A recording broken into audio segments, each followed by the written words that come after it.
Coming from Challenger Series and going to LCS is quite the leap. Teammate have broken the cycle. They're going to get into the LCS with some incredible teamfight play. Look at them go. They are so excited. In Challenger Series, we kind of did whatever we wanted to, and we crushed the opponents. The LCS level teams, they punish you a lot for mistakes. It's their systematic use of the game's mechanics. The towers, the grouping, the teleports, all this stuff is a lot more refined. Our strengths are teamwork, our shot calling, and just our stability of our roster. We're just all good friends, and we're all going to work hard. Most of the LCS teams are going through roster changes, which kind of makes their team shaky, but our team is pretty solid. We've been underestimated a lot in the past, and I'd say we're going to be underestimated again in the LCS, so if anything, it's really motivation for us and the players. I do know that community is kind of putting us into the last 2 spots, so we definitely need to prove them wrong. Our goal is just to come out strong. If they are underestimating us, they're gonna lose. If we come out strong, then that will surprise the other teams and maybe force them to rethink how they stand against us. Welcome back, ladies and gentlemen. We are down to the final game of the weekend for the North American LCS. We're capping it off with Team 8 versus Team Solo Mid. And for the defending champions of TSM, well, they showed that they are still the team to beat, and this crowd pretty excited for them too. Yeah, they're still a fan favorite, as they probably always will be. And yeah, against Cloud9, each team member turned in a solid performance, but it was really Bjergsen that carried them into victory. A throwback to the spring split of last year. And the turnaround began in that game when he killed high in lane 1v1. And after getting knocked out of IEM San Jose by the Unicorns of Love, it does seem like TSM is kind of back on their feet to hit the ground running here in the LCS. Yeah, they're looking pretty good, and I want to see their showdown against Team Liquid next week. But meanwhile, they've got more opponents in front of them. Teammate is going to be looking to rebound after the day 1 loss, and we've seen some rebounds before, but it went really badly. In Champion Select, of course, the team picked themselves into a corner. They gave CLG pretty much a dream composition. They got all the contested picks anyway. And Teammate never fought themselves out of that. Yeah, one of those not-so-good team compositions. The coach did hold himself responsible, though. He actually took to Twitter afterwards saying, quote, "I messed up, no excuses, it won't happen tomorrow." But it's too simple to put all the blame on the picks and bans as well. You also have to look at the play that was shown in that game. Maple Street, despite having Corki, didn't necessarily have a good laning phase. He was down dozens of CS early on in the game to double lift, even with one of the strongest laners in the game against a Trist. So he's got to do better than that in the LCS. I agree. We're going to have to see if these guys can keep themselves going and actually bring themselves back up here in their second game in the LCS. Right now, we're going to check out the starting lineups, though. On the blue side, it is going to be Team 8. Cali Trolls in the top lane, Porpoise Pops in the jungle, Slushy in mid, Maple Street on AD carry, and Dodo on support. And on the red side, it is Team Solo Mid. Dyrus in the top lane, Santorin in the jungle in his second LCS game with the team, Bjergsen in mid lane, Wild Turtle on AD carry, and Lust Boy. You can't see me on support. Depends if he's going to play any invisible supports later on. I want to see him just further that. Support the block? Yes. Hey, you've seen it before. Yeah. There's been a few unconventional supports that have been seen over in the LCK, or the formerly named OGN League, by the Samsung Galaxy team. They've done support Sejuani and support Syndra to not very good effect. But they've tried it. The Syndra I actually do think can be quite good because you do the R into E combo for the AoE stun. Sejuani I just think is like a bad version of Leona as far as supports go. Like, I'd rather just beat Leona. It's a Leona who can hop walls. As you can see, there's a slight delay. One player had to restart his computer to fix a technical issue, so we should be into the game fairly shortly. But because we're not obviously into picks and bans or anything, it's not one of those pause scenarios. The teams can still freely talk with each other. Yep. Although at this point, I feel like they should know the plan. Yeah, generally speaking, you sit down, you've had like 24 hours to prepare for this game, and Locodogo's like, okay, guys, new plan.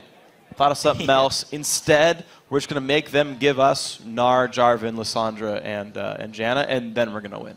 That'll be, I think, a good team plan for TSM. New plan. Ban Urgot, Veigar, and something else, so we get all the OP champs. Yeah, there you go. Ban Teemo, Syndra, and Maokai so you can spell TSM.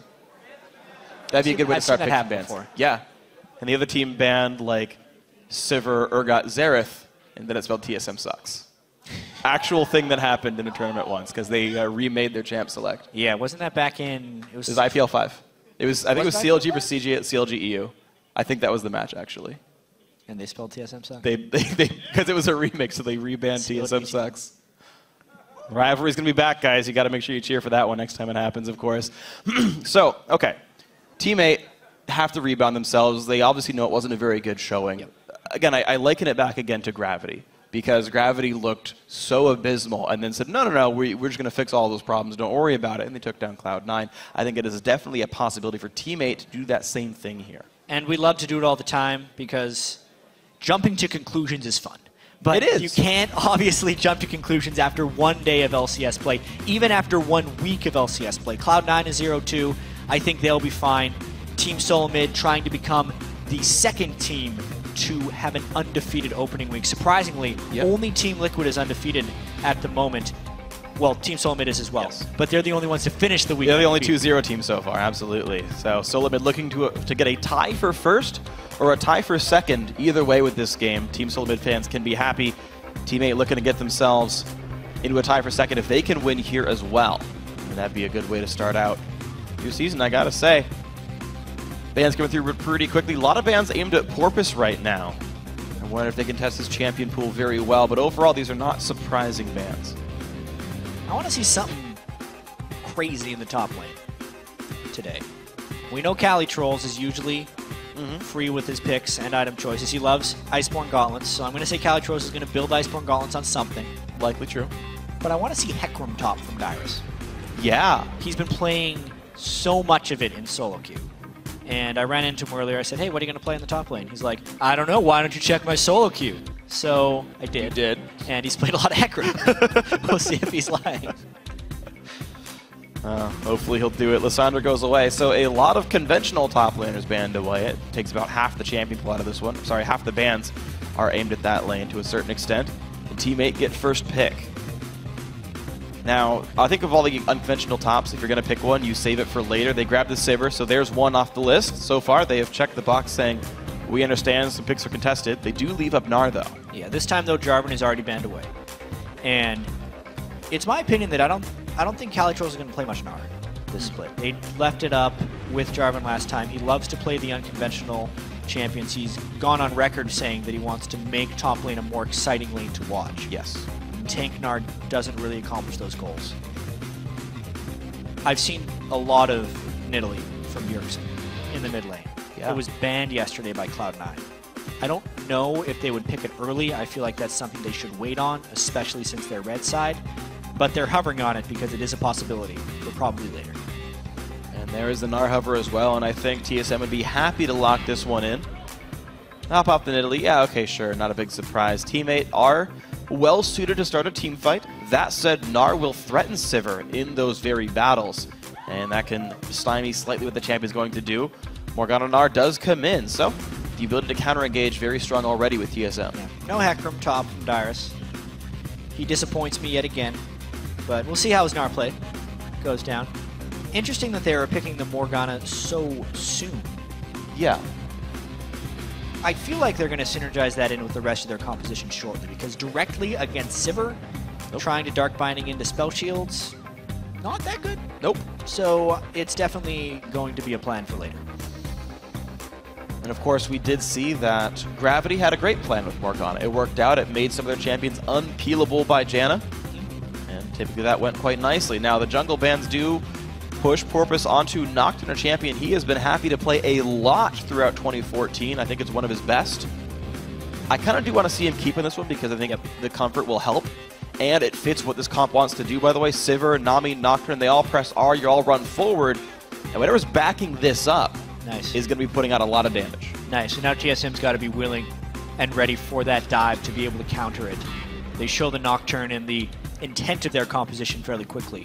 Now, with that being said, when Porpoise was playing Nocturne a lot in the challenger scene, he would build him a variety of ways. True. Whether it be the full tank Nocturne if he was the only one who could go in, or a higher damage Nocturne if he had a friend to pile in with. It's his way of not giving away too much with the Nocturne. All right, LeBlanc. Interesting that they do save the rest of their solo lanes though, since you know Nar's top. Like, Yeah. you don't typically have to save that pick unless it's going to be one of the Cali Troll specials where he brings us something that no one expects to see and it warps the team comp. LeBlanc and Rengar coming in though, no surprises there. I'm a little surprised that they picked them now, as Really? you were saying. The Oh, bottom right. lane is shown by Team 8. So unless I'm really struggling with this one. Well, here's my thought. LeBlanc could be a contestable pick, for one. Yes, So yes. that's the reason you pick LeBlanc. You pick Rengar at this point. To hide AD carry. And the reason I think this is because, so TSM last game played Jinx. Jinx is the champion that's susceptible to getting dived, right? They grabbed early Morgana because Janna's gone. It's the only other, I guess that and Thresh. They're really big peel supports. Yep. TSM seems very happy to build themselves around Wild Turtle. He was carrying them on Tristana in the playoffs. His Jinx has been good so far as of yesterday. If they keep playing hyper carry ADs, they want to make sure the lane matchup's okay though, or the mid laners and top laners that might be threatening him aren't going to be too scary. Maybe that's the way you go about it. Yeah, well now they get the whole picture from Team 8. It's nothing surprising, actually. They got a bit of a ball delivery system, Nocturne plus Ori, a lot of move speed, a heavy amount of dive. I'm wondering where the synergy of Team Solo Mid's composition is going to be coming in here.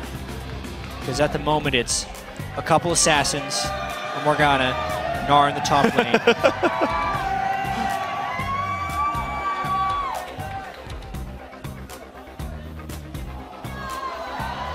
Okay, so some burst. And a little bit of tankiness. Obviously, as far as champions getting jumped on, Graves is the grittiest of them all. Truly. Say yes, truly the grittiest of them all. Team Solomon's going to have to execute this game quite well because the natural comboing isn't necessarily there from them. They just have a lot of stuff that's individually good. Yeah, especially when you got like Rengar, LeBlanc. They kind of scream individual plays. Yep. Which, against a team like Team 8, who looked quite unorganized yesterday against CLG, could be a recipe for success. And especially with how Bjergsen played yesterday, crushed high, then put the game on his back, and everyone else followed up quite nicely. Why not give him that individual playmaker? So TSM, they've got some team fight power, but a lot of ways to, again, exert individual pressure themselves. Team 8, very team fight, very dive focused, 2 ways to do ball delivery, a tidal wave to follow up, and then you hope the damage is high enough. Obviously, Loco Doco's picked his team composition for Team Solo Mid. Matthew Schneider has picked it for Team 8. Shake hands. As we're about to close out week 1 of the LCS. It's going to be the finale here for the weekend. I do have to say, it didn't happen again. They managed to pick a comp, referring to the CLG game for Team 8. Sorry. That's true. It's a 8-minute-old reference, but they managed to, I think, put together a reasonably good team composition. Yep. Didn't give away too many contested champions, and they're going to have a fun time in this matchup. Guys, it is your time at home to weigh in this game. Who do you think is going to win? Tweet hashtag T8win or hashtag TSMwin to @LOL Esports over on Twitter. We're going to update the fan poll shortly. Keep that going throughout the game. And the crowd is ready to go. Game 10 of Week 1 of the NALCS. Can TSM reach for first place? Can Team 8 keep themselves out of the bottom? We're going to find out. And also, are we going to see any type of lane swapping right here? We've been seeing a fair bit of it in the last few games and a lot of scouting awards. Team Solo Mid did not have a good open to their matchup against Cloud9. They were out lane swapped. They're going to want to improve their early game because their mid game and team fight execution was very strong. So if there was anything to work on last night for TSM, it would have been a solid early game plan. Let's see what they have ready to go. Right now it's invading in the jungle. They know that ward's down, and they don't clear it in time. They really know the porpoise is there. TSM happy to go for the 5-man invade. They actually ping back. They've got wards that spot that the invade happened from Team 8 on the other side of the map. Looks like both teams will get plenty of vision coverage over the western and eastern jungles. Lane swap scout ward, as we usually see, if a lane swap is at all suspected. And now I wonder how the jungling is going to be done, or if we see a lane swap at all now. Team 8 ends up sending their lane top. Maple spotted. And TSM will allow themselves to walk into the bottom lane. Now, Both teams will be there in time, of course, to build a freeze for themselves. The one thing I do want to caution is that Dyrus is much better suited to sit in a 1v2 lane and absorb experience and gold than Calitrolls is by being Gnar. True. How much double jungling will happen here? That's really the last question we have for this early game. Prior to the Waves meeting, TSM had a very slight edge because they were the only ones that knew for certainty that the lane swap was happening. Teammate was operating under a set of assumptions, but they assumed properly with the double jungle start. The mid laners so far trading equally. Here's a pretty big difference. Santorin is solo jungling after the double gold, whereas Dyrus is holding in the lane against Sip. Yeah. Exactly. Well, Dyrus is taking plenty of damage, though. Dodo, I didn't see what skill he started. He did start with the heal, so he doesn't even have the CC to really punish the fact that Dyrus might look for CS here. I'm a little surprised Dodo started the game with W. He should never skill up before he sees an opponent. The W, while it can harass well, I think if you're really trying to shut someone down at the start, slow him down for a few seconds. Could be. I guess I can see an argument because it is harass. Sure. Harassment base, and they're really just trying to get him low for when they level up again. And you're not going to land more reliable harass than the double. That's fair. So, okay. I think that's fair. Okay. Double jungle continues. Level 3 for Porpoise, level 2 for Calitrolls. They're running to the top lane, 4 men up here. And here's the interesting thing. Aurelia actually has the red buff, whereas Porpoise has the blue buff. Oh, cute. So double teaming with a few buffs here. They're going to want this. Dyrus has no health. Bubble's going to miss. Aggro pulled by Dodo. Runs away with one more turret shot. He's going to get away just safely. The flash. Whoa. Dyrus gets feared. Porpoise going to grab the kill. Great start for Teammate. Nice flash follow right there by Teammate. And a pretty questionable decision there by Dyrus. Lane swapping is one of the oldest tricks in the book for a very experienced player, and to stay that long as an under-level Gnar without support backup, Lustpoint needed to be there, or Dyrus needed to have his flanks warded. Otherwise, he's going to give up first blood like he just did. And he boldly teleported back into the lane. I've seen games where you TP back in and die right away, and the team stays for you. Thankfully for Dyrus, not the case. What I really enjoy about that, by the way, is it exemplifies the metagame of lane swaps, in that everyone has assumed like rules around how you play one. Teammate cycled all the way back to, well, yeah, Gnar absorbs XP, he's ranged. So shove in and dive in 4v1. That was the old school version when people stopped going to lanes. Absolutely. Speaking of lanes, Santorin coming gank. Can he land the root? Yes, he does. Lucy locked in place, gets slowed down. A little bit of damage for his flash. Could even talk about that lane swapping meta a little bit more. While yes, it's smart to have the wards up there, a lot of teams have been able to get away without it because so much of the default is just both sides freezing and not even attempting dives, and support's actually going and roaming and trying to gank mid, and junglers trying to gank mid, not necessarily about trying to gank the solo lane dude because he's probably not even under the turret anyway.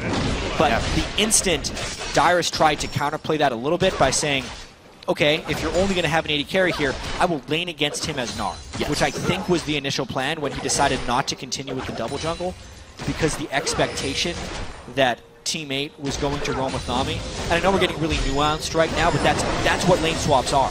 They're one of the most nuanced and complicated things about League of Legends. And it was just an outplay by Teammate at the end of the day. Absolutely. It's a guessing game where you're playing 30 seconds in the future because walking to the lane takes so long. You're like, okay, if they are going to stay here, I need to walk now. Oh, shoot. No, they stayed on the side of the jungle. And it all, came crashing down. For reference, Cloud9 did that both their games today. They TP'd in the lane right off the bat, and they got XP for it without getting punished. So, good play by Teammate. Played on the game nicely, and they sit, actually, by the way, equal gold because TSM are laning so darn well otherwise. Now, where's the advantages actually? You can see only 4 CS advantage to Dyrus, 7 CS for Turtle. And obviously it is a 300 gold lead, so not exactly even gold. Yeah, sorry. The 300 gold was gained just variously through the laning phases, spread across the various team members. A little bit here, a little bit there. The dive, of course, does cost you some CS. And now we'll see as the game kind of equals back out. We have normal lane matchups, Calitrolls versus Dyrus top lane. Dyrus is without summoner spells, though, so if he has not warded well, there's another gank potential. Ooh, with phase check, though, for Dodo. Heals himself, but gets bursted quite nicely by Graves.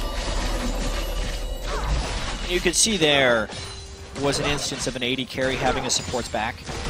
The instant the Dodo got Dark Binding, I would have seen many less experienced lanes just go, oh crap, we face check that push, and Graves is here, run away. But Maple Street immediately looked to aggress Wild Turtle, even though it was a lost trade in the moment. It prevented anything bad from happening, and they could sustain up afterwards on Nami. They end up having a bit of an edge. Wow, Bjergsen took a turret shot for that harass, though, actually. Over-aggressive by him as well. And yeah, exactly. Smart by Maple. Dodo can heal himself when he's got potions. It's not like he really is that much worse for the wear anymore. Bjergsen tries again. Slightly late shield from Slushy.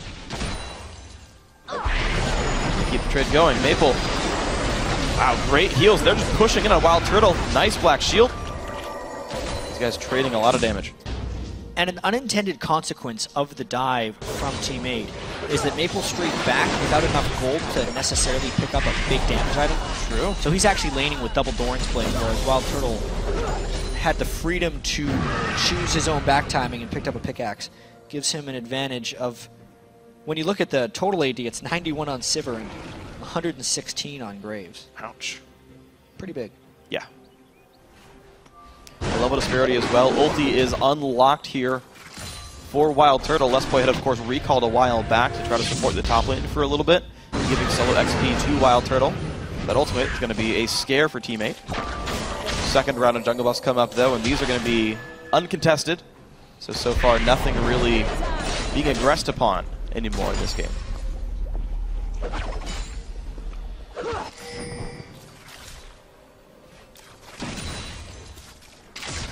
You can also see Santorin looking for his first gank on the feared NA Rengar, but he is a European jungler who, as we've seen, have actually had a little bit of success on Rengar as he's come into the North American LCS. He'll be looking to gank for Bjergsen, and I really wonder how much the fear of Rengar will factor into the way Team 8 plays these lanes. And keep in mind, Slushy's flashless for a minute. This is around the time that Bjergsen aggressed onto High yesterday. He got the blue buff, started playing aggressively. Well, the blue's up. Santorin's starting it. Flash is down for 30 seconds more. This is the window that TSM would probably want.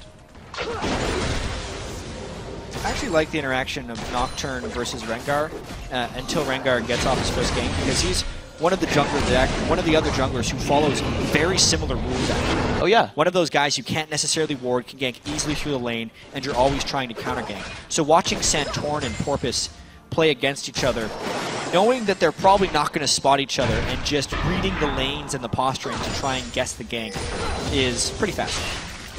And there's even extra bits thrown into the mix just to kind of add to the complexity. Porpoise got first blood. His upgraded jungle enchant's already here. He even went Stalker's Blade. So the actual combat power of Porpoise Pops, I would hazard, is higher. Maybe even furthering the threat of a counter gank if Santorin went aggressive here.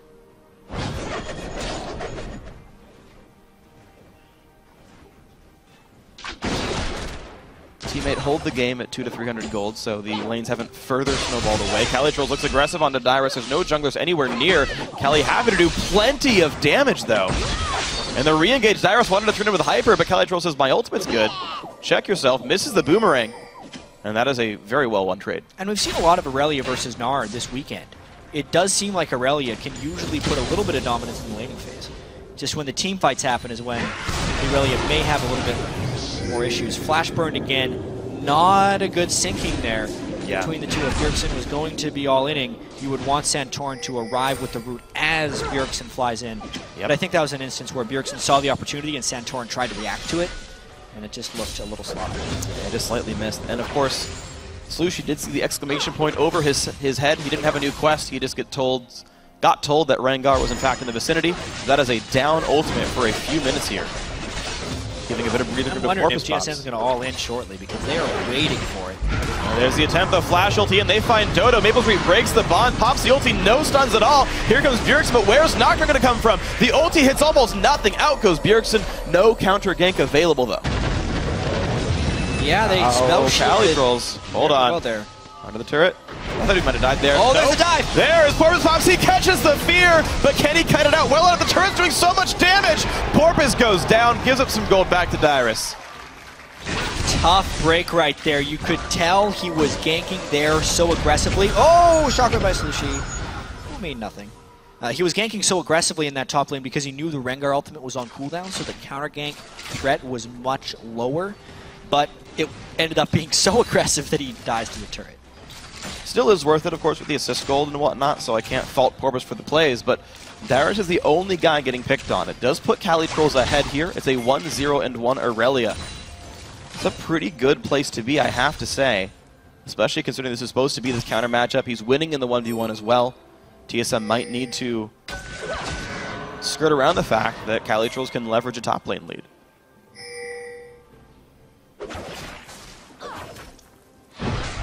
Ooh. I'm surprised that missed. Yeah, definitely another game that could be a potential upset. I was looking at the schedule before the day and saw the last 2 games of the day were Cloud9 versus Gravity, TSM versus Team 8. And you expect that to be, oh man, those are two stomps. Sure. When you're looking at the perceived strength of these guys. But we just saw Gravity take down Cloud9 early on in the game here. Team 8 sticking with TSM very well. Even CS in the mid lane by Slushi against Bjergsen's LeBlanc. Very impressive for sure. Calitrolls. Wow, Calitrolls just keeps spotting him out. Half health, Dyrus can stun, doesn't want to just yet, hops off the Scuttle Crab. Nice awareness by Dyrus. But of course, Calitrolls is rewarded with a kill on the Water Hamster. Santorin looks mid, hold on. Exclamation point there, Slushi's got to be careful, does not dodge the chains. Shockwave comes in, but he's going to go down. Now is the Fear enough? Forces the flash. Here's the teleport. Calitroll says, I dare you. Now can he spot Bjergsen? He's nearby, but no boots. And that was the play TSM wanted to make here. Any way the TSM can get Bjergsen rolling is usually a path to victory. This time they sync up properly. Flash was down for Slushi. They closed down a nice kill. The repeat attempt. They knew they got that 5-minute cooldown gone. It's still halfway here. The repeat visit greatly done. Well, Santorin will just clear his camp. He's all right. He stays with the Trailblazer as well, by the way, really wanting the jungle clears. Rengar is one of the types of champions who doesn't really have an issue getting on top of you.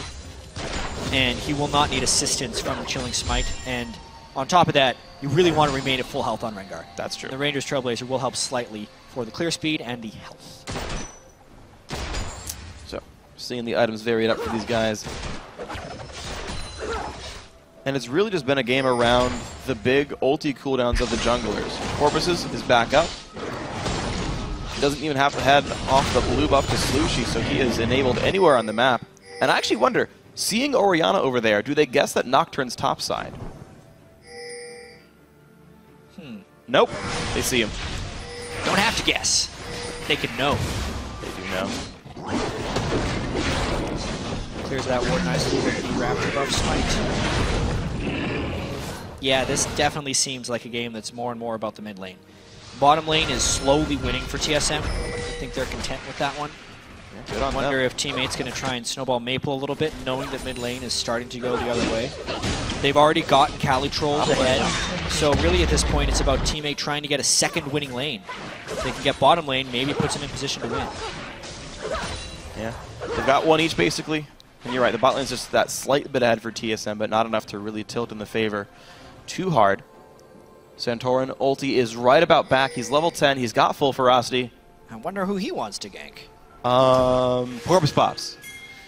Nope. No, hold on, let me try again. Slushi. Yay! Yes! I knew it. I think Slushi knows it too. That's why he's playing so far back. He's got his flashback at least. There's the ulti. They're expecting him to come up even close to the minion wave, and they can go for it. Wow. Uh-oh.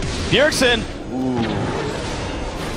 That's a flash on cooldown, basically. Immediately after it came back up, Bjergsen looks aggressive one more time. Calitroll's though, good. Forces the flash off the shockwave. Calitroll's still going though, forces the passive, but he's in turret range. He's got to be careful. Bjergsen gets the kill. Lust Boy's one hit away from dead, but Nocturne couldn't click on him.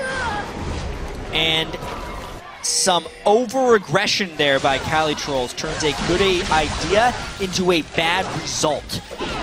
trying to punish Bjergsen after their aggression was a good move. Now they're trying to push mid lane after already losing Cali Trolls. Uh-oh, Dyrus though taking a bunch of damage. He's got no magic resist, so Slushy putting on the thread. Wow, the damage output. Bjergsen doing nicely. Jumps on in there. Civility forced the Graves kill.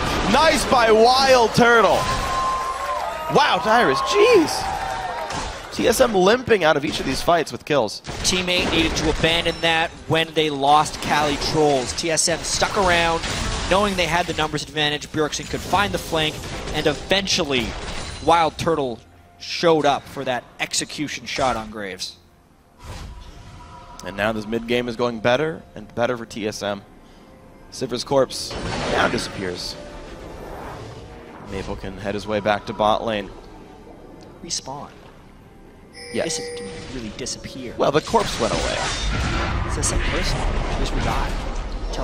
Yeah, it's true. I mean, no one really dies on the ref, truthfully. If I have my lore correctly understood. Yeah, I mean, this was teammate sticking around for too long. Corpus Pop's way under the turret. He's not even the one that ends up falling, though, because Wild Turtle was able to flash in at the last second. Really smart play there by Turtle to use both of his abilities, even though it looked like one would kill. Because Maple was actually holding onto his heal in the case that someone popped out. Ends up getting the summer spell as well as the kill. Yeah, unfortunate for Maple, he had flash up, didn't think he needed to use it. Had the ability to get away. Dodo actually burned his exhaust, and that didn't even do it either. So, unfortunate loss of summoners, but TSM are doing well to control this game. They even lost mid-turret, but they hold a gold lead all the same. No dragons, by the way. You asked about this last game. What happens when teams both don't really care about taking dragon? This does. Also a chance that TSM doesn't have the best dragon control, but they don't have the champions for it. Oh, the Black Shield ended! Wild Turtle goes down! Well played, Team 8. They've got themselves back in. Yeah, they're trying to trade a little bit of pressure. Santorum Bjergsen. Doesn't duke away the right spells. Corvus Pops is rooted. This is gonna be a kill for TSM, is it? It is. Well, he feared Santorin into the turret, so now he's in trouble. The tidal wave from downtown. Wow, teammate rotating well. Bjergsen, they've got to know. Pulls a Gamsu, stops the ports. Cali Trolls gets a shutdown. And he's going for more damage, by the way. Longsword on Aurelia after the Trinity Force is done. Cali Trolls will not stop building damage. Not yet. Could be a Hex Drinker on the way. I feel like that's going to be the eventual home of that longsword. And we definitely have ourselves a game here, Freak. Looks like Dragon 1 is going to head the way of Team 8. And it is a classic team solo mid game. Bjergsen ahead in the mid lane, 3-1-1. The question will be, can he carry yet again? Versus the teamwork now of Team 8, who is going to try and pull together here. They've done a really good job, Team 8, of rotating fairly defensively. The times they force the issue, I think it's a bit hit and miss, but TSM once in a while overextend themselves. Team 8 allowed themselves back in. Outer turrets traded on opposite sides of the map, and Team 8 hold once again the tiniest of gold leads. LHO spots Santorin. They've got the slow flashes in, gets another slow. Santorin's got nowhere to go. Great shockwave, and another kill. The forces happen. Santorin, I think, was trying to bait there for Bjergsen. Bjergsen was waiting in the lane off to the side, but there were too many people on Team 8 for Bjergsen to be able to safely get an assassination out. And they just pick up another kill, as well as secure the blue buff. Yep, Maple got it just a quarter second before the Graves ulti stole it away. Nice try by Wild Turtle, level 11 Graves. He has an Infinity Edge for himself. Maple still has not been able to buy that, just now gets it. But 500 gold difference on those 80 carries. Thanks to those last couple of team fights, he got a couple of assists on himself, and Maple caught up in gold. But he was down 40 minions and a couple of kills early on, but mid-game has gone teammates' way. And they have the easy to execute 5v5 comp too. Keep in mind, like, you get out of the laning phase, teammate presses R and walks forward, pretty much going to work pretty well. You got to be a little careful not to overcommit into a Morgana ult. True. And also when they run forward at full speed, it makes it easier for Bjergsen to sneak in behind them. I mean, we were mentioning during Champion Select, the team solo mid may have some issues finding the right synergies for this team comp. Because, yes, Santorin and Bjergsen can be some nice assassins. They have Gnar for the team fights, potentially Wild Turtle for some team fights. but there's no Wombo coming going down here. There's no incredibly strong split pusher. They need Bjergsen to carry this one, and you can see it in his item build as well, already with that elixir. But he's not here for this mid lane dive. There's a flank from Dyrus, though. Teammate might be in trouble. It's going to be pretty tricky. Calicho's forced to run away. The stun's going to land from Morgana. Now can they zone everyone else back? Santorin is low. Maple Street helps that one. Dodo, though, getting exploded in the back lines. Nice job of the support, as well as Bjergsen joining the fray. And now they go back in towards Dyrus. He's going to flash away from the fear. Calicho's bound up. The shockwave for 2! Beautiful by Slushy. Wow, so they get collapsed on by the flank, but still come out on top temporarily. Bjergsen trying to make it into the fight. Ooh, Calitro's got him from dead, got him! Bjergsen, nice, and the bind as well onto Maple. He's gonna stay alive. Nobody saw the end of that fight. Bjergsen played it perfectly with the kill onto Aurelia. But really, very, very close game. After that one, Bjergsen comes out with even more gold. But Teammate comes out with the win, honestly. They get 2 kills as well as the turret. And they kind of tested the waters there. What happens if we run headlong into the turret and get flanked? Sure. By Gnar and LeBlanc. Right here, I mean, Calitros commits so hard, but actually avoids taking turret shots, if you can believe it. Just the work he did by himself, taking 3 people near half health, was impressive. But really, the story of this fight was on the backside, Dyrus and Bjergsen flying in, and just the collapse that could potentially happen afterwards. Everyone thinking they were in safety until Slushy lands this awesome shockwave. He left the Orianna ball just tucked behind the wall, so it was but a short move to get in range for that shockwave and catch TSM off guard. I gotta say, one thing that is strong about Teammate, and especially champions like Aurelia, whom I really like in team comps right now, is that they are able to pivot really well. We talked about pivoting during champion select and editing your team comp, but pivoting during team fights, when you have these hypermobile assassins, champions that can actually do things when the first wave of cooldowns go down. Nocturne joins into the back line, Dodo adds some slows, Slushy saves his shockwave and isn't blown up first. This second win for Teammate allowed them to come back into the fight even after Bjergsen picked somebody off. Blue team's turret has been destroyed. Now, that man himself is split pushing bot lane, of course. A great duelist on LeBlanc means he can push.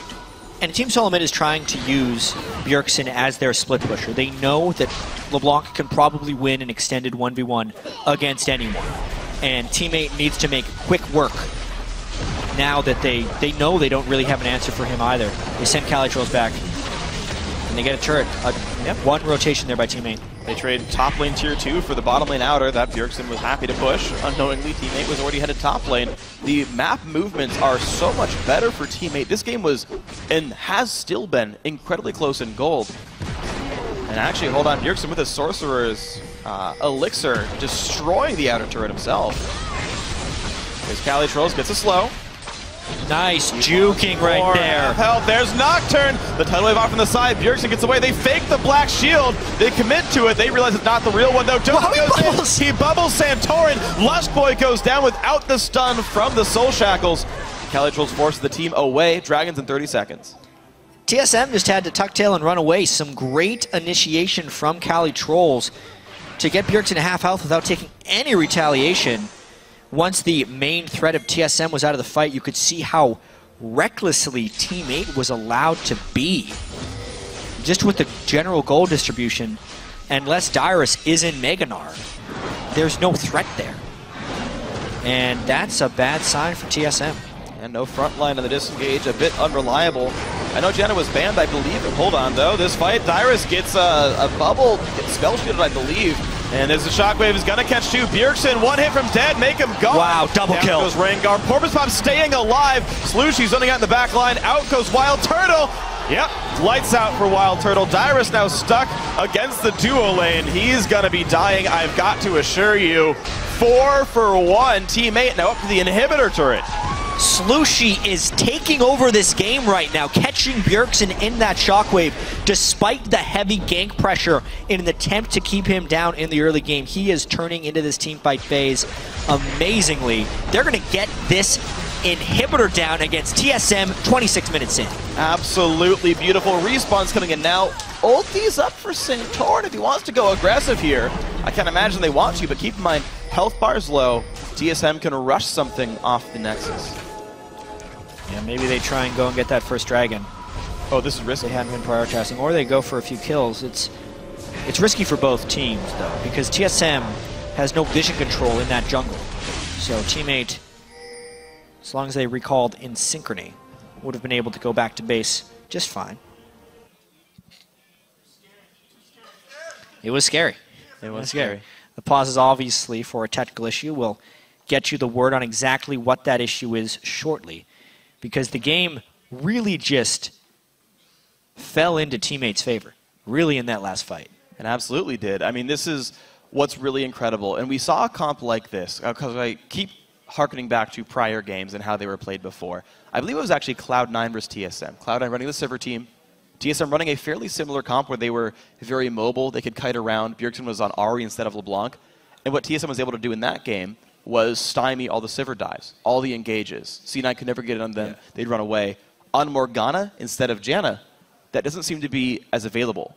You can run into a Morgana ulti, but if you kill her, who cares, right? It's not like Janna is monsooning you all back, and this very headstrong diving in team is bursting through the disengage tools. Well, we've kind of seen this 2 games in a row. If we factor in Cloud9's defeat as well, they were not able to peel the stronger team fight team. Well, not even team fight team, the stronger diving team. Yeah.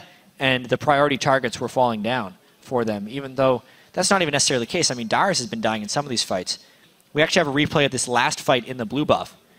We can just roll this real quick. And this was Slushi just destroying TSM, because it was a bit of a sloppy fight as they waited for the damage to get here. But the fact that Slushi caught Bjergsen in that shockwave devastated Team Solo Mid. Even the tank Rengar, because he was all armor, couldn't do anything for it. The chase down from Calitrol, since he was the guy who was pulling ahead in the early game, has been a pillar of strength for them to take with them this entire game. And there's one thing I noticed in that replay that I don't see happen enough, and it's that Orianna, when she wanted a shockwave, cued the ball off of Porpoise Pops before the ulti. How many games have you seen where you shockwave and your jungler flashes out? I've seen that probably once a week in the LCS, where shockwave airballs because your target had to escape the fight. Slushi pulled the Q off, pulled the ball away, guaranteed where it was going to go from. I don't see it very often, at least not as often as I feel like I should, and made sure the shockwave landed. Yeah, one of the luxuries of being in range, because the threats from TSM were not necessarily there, and they knew there was no assassination threat from Rengar. Just so you guys know, the reason we're paused here, Dodo 8's audio completely cut out in-game. So they've been working on getting that situation fixed before we go into this. Knowing Teammate is on the brink of defeating Team Solo Mid here, I think we're about ready to get back into the game. Or if TSM can come storming back. Definitely have the chance to. I'm seeing in-game chat right there. Looks like both teams say that they are ready. So it appears to me that the issue is fixed and the teams are ready to get back in. So we'll be probably starting the game in about 10 seconds from here. And this is going to be tense. So Teammate, how many times have we seen novice teams, new to the LCS teams, stall out when you're so close to winning?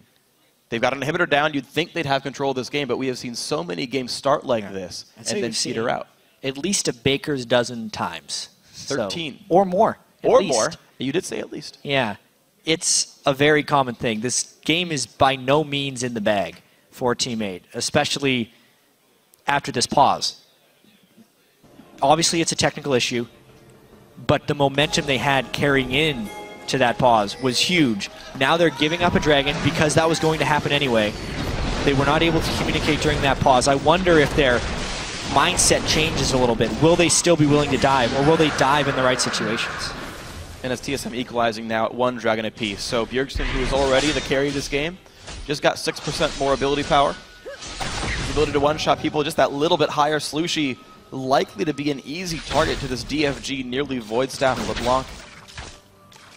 Calitrolls with GA might be able to survive that, but doesn't have the item yet. They're actually looking at a Baron rush here in complete They shockwave the Baron for damage? What? He did use it. Yeah. I didn't realize he had cast it. Hey, they're going to get it, though.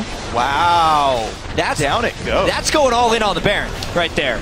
They used their Orianna ult to damage Baron. For the 600 damage it adds. I want to know if that was intentional or if it was a misclick, because, wow, that would be not wise in my opinion, but they did get the Baron. They did, and hey, just a couple of cooldowns away. It's all the way halfway back from being up. Teammates still have some bookkeeping to do. You've got to push Dyrus out of the bot lane. The red buffs respawned as well. Teammate can take the next, let's say, minute or so to get everything situated, and then probably try to aggress. Sorry. They don't even want the red buff. They're going top lane already. Teleport is going to be up for Cali Trolls. He can rejoin the team up there. He's going to get his own red buff as part of this. And it's only a 68-second cooldown on Shockwave with his current level of CDR, so he'll have it up for a fight. And TSM will never know that it was down. Yeah. Worth. Super worth. That's glorious. There it is. Slushy's Shockwave is back. He made the right choice, guys. Blue Elixir on him. Adds true damage every time he attacks a turret with no internal cooldown at all. So he becomes an extra special siege tool here. Cali Trolls did not actually invest in grabbing the red buff. Wants to get the wave under pressure. He values that higher, essentially. They're just setting up the split push pressure, which was actually the expected play with the Baron buff. Even though TSM is supposed to fight a team with Baron buff to get rid of it, they need to go in 5v4, but they're just not at the moment because they don't have the tools. Dyrus is not in position to flank. The Rage Bar is building up, though. Bottom lane is going to be going down, but Dyrus is about to hit Mega Gnar. If they want to defend this inhibitor, the time is rapidly approaching. Dyrus managing his rage best he can, but he's holding the mid lane wave, so he's going to pop that Mega Gnar. The pass is going to go. Yeah, he's already Mega. Yep, so nothing to he's trying to base gate, but there's a ward right outside of it. And they have no answer for the other side of the split push. This is what teams expected to happen with this empowered Baron buff. Wow. If you're split pushing and you do not get engaged on 4v5, it is just nearly unstoppable. And that is 2 turrets in a row picked up just by Cali Trolls himself. Another one top lane picked up by the rest of Teammate. The inhibitor now down below half as well, and Teammate are still too afraid to fight, but Slushy has got to be afraid for his life. Half health now. It doesn't even look like Dyrus can stop Cali Trolls from taking that other inhibitor. This could be 3 inhibitors down. 1 hit to Cali Trolls gets his, top side goes as well. Away. 3 inhibs down, 30 minutes into the game. Team 8, who would have thought, but they are poised to beat Team Solo Mid in the last game of the week if they can make this push last a little bit longer. Baron buff's got 15 seconds left. He's TPing just to keep the minion alive a little bit longer. This turret could take plenty of damage. Dyrus goes in. The tidal wave as well. This fight has started, but Dyrus is 1 hit away. Down he goes. 1 for 0. In towards Lust Point. The Soul Shackles, the Binding are there. They dodge the bubble, but turret number 1 is down. It is still a 5v4. Baron buff is gone, but does Teammate care? They catch Bjergsen, and Bjergsen dies. Out goes Teammate one more time. Maple Street dies to the turret, though. Bit of a mistake, but the second Nexus turret will also fall.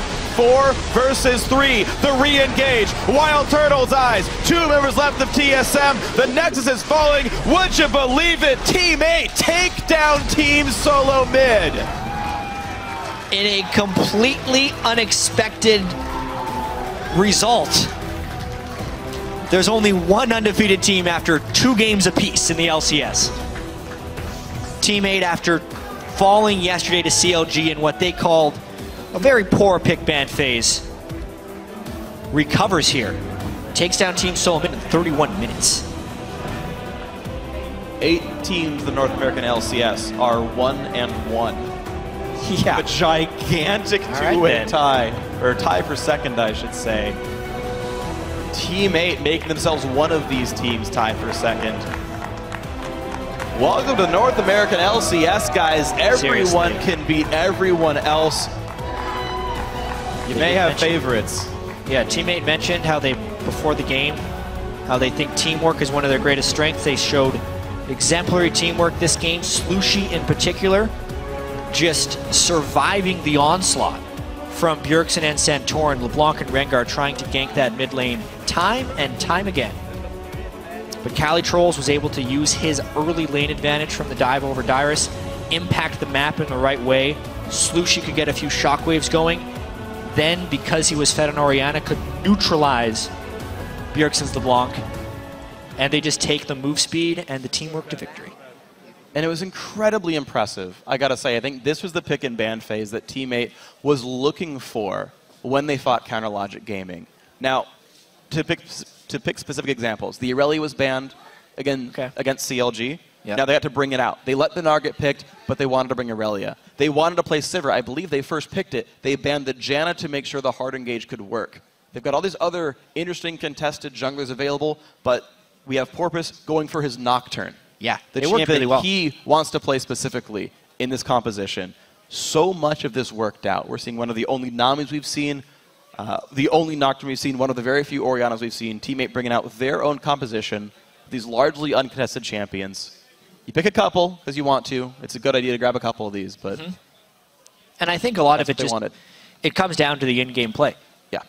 Maple Street, even though he didn't have a great showing in lane, played safe enough, didn't fall behind, did not die to ganks, and then was the supplemental move speed for the rest of the team in those fights, which is the reason you pick Sivir in most situations. Right, 2, 2, and 6. The assists are fine. That's all he wanted to do is get his team in there. They did it. Congratulations, teammate. So another big upset finishes off week 1. Going to throw it down to Riv, who's with our winners, Teammate.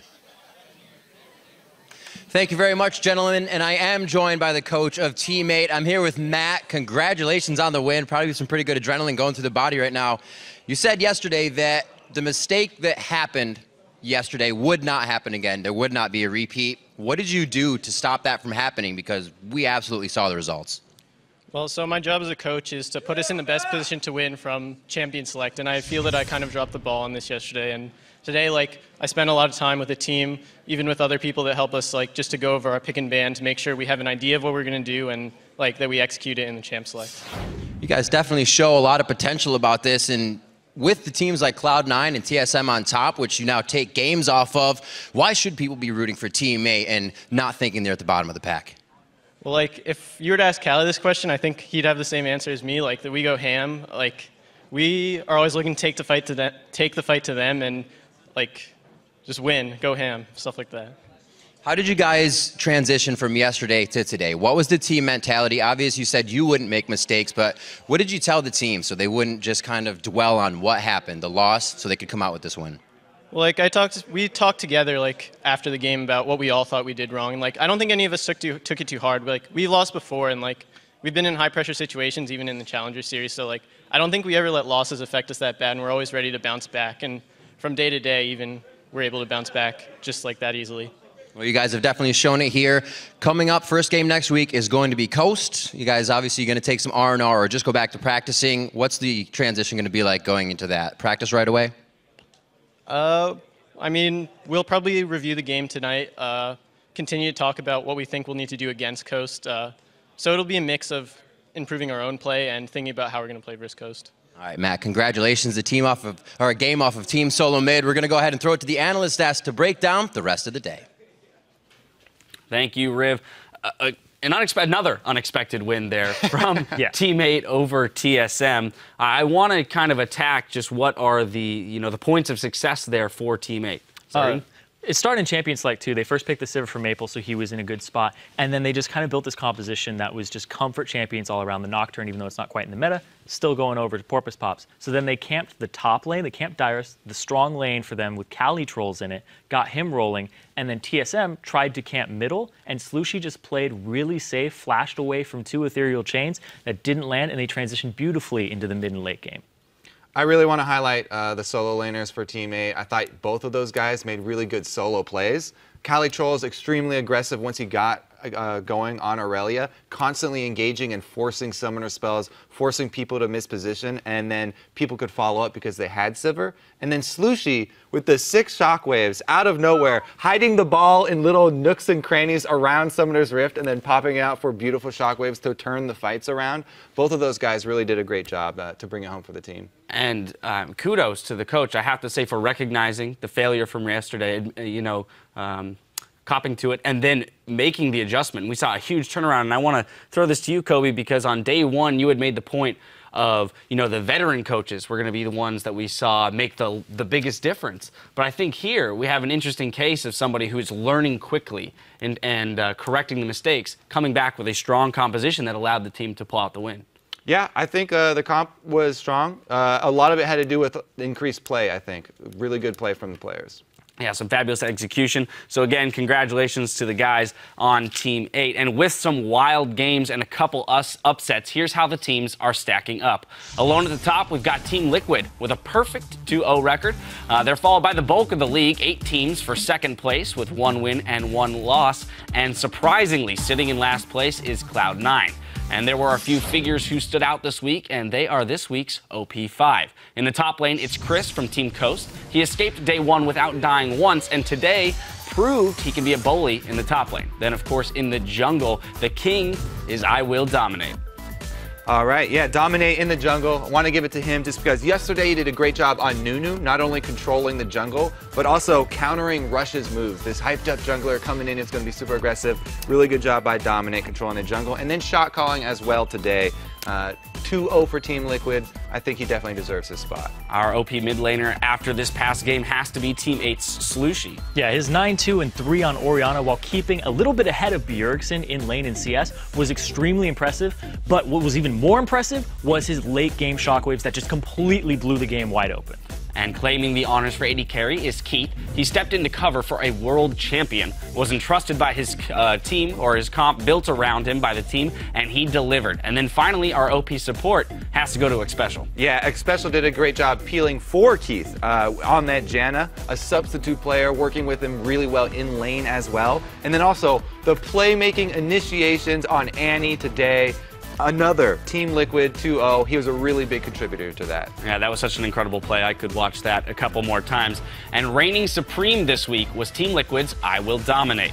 He lived up to his name this week, bringing great lane pressure with an 85% kill participation, and his shot calling helped lead the team to a 2-0 start in the split. They are the only team to boast what they boast and leave week one with an undefeated record. Just his shot calling all throughout this week and the Dragon control that Team Liquid was showing in their 2 games was a lot of contribution from Dominate. And I think that this is a really, really strong team, top 4 at least, possibly top 3 this year. And top 1 right now. I know, they're number 1 right now. But Cloud9's the lowest they've ever been in the standings, too. And I have to love that he gave credit to the coach for a lot of the improvement that he's made, as well as to the rest of his team, and that it really is a team effort for them. So good on him for securing Week 1's MVP slot. I Will Dominate. The LCS returns this Thursday, starting with the European League. Up first in Berlin, it's H2K versus Meet Your Makers. Then Unicorns of Love will take on Giants Gaming. Then Saturday, the North American LCS gets underway with Gravity battling Dignitas, followed by Team 8 versus Coast. After that, we're looking still at, here we go, moving into the NA-LCS Saturday. As I said, we're starting off with Gravity versus Dignitas, Team 8 versus Coast, and then moving on to Cloud9 taking on Team Liquid to close out the day. You can catch that at noon Pacific, 9 p.m. Central European. And be sure to tune in Wednesday at 3 p.m. Pacific time for an all-new PTL. They'll break down all the league action from around the globe, as well as expert analysis that will make you a winner in your fantasy league. That concludes our Week 1 coverage. So on behalf of the entire live broadcast team, thanks for watching, and we'll see you next week.